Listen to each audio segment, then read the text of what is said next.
patients and their insurance. I am currently a pharmacy technician for Kroger's, so I deal with patients and their insurance companies on a daily basis. The most common problem we run into at the pharmacy is formulary versus non-formulary drugs. So what is a formulary? A formulary is basically a list that the insurance company has that shows what they will pay for. So non-formulary.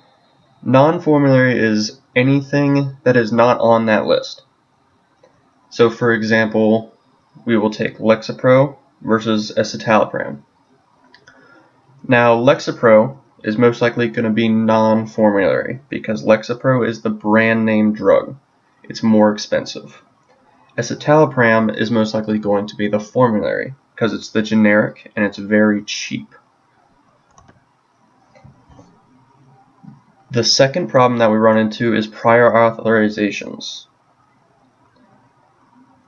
When we try to bill something at the pharmacy and it comes up P.A required, that means a prior authorization is required for this drug.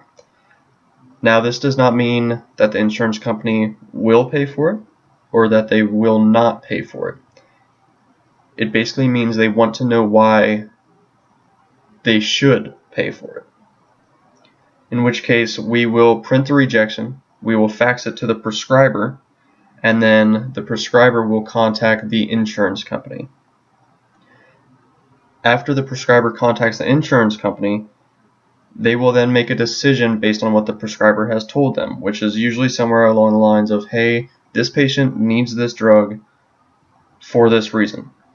It could be the patient needs the Lexapro because they don't react to generics well, so the escitalopram does not work well for them.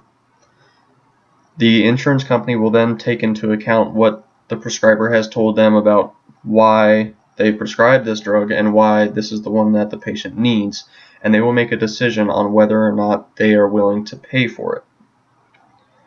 If they are willing to pay for it, we'll try to reprocess the claim, and the claim will go through, and a certain amount will be paid up to the full amount. If it is denied, we'll try to rebill it, and it will say product not on formulary, or PA denied, or just denied.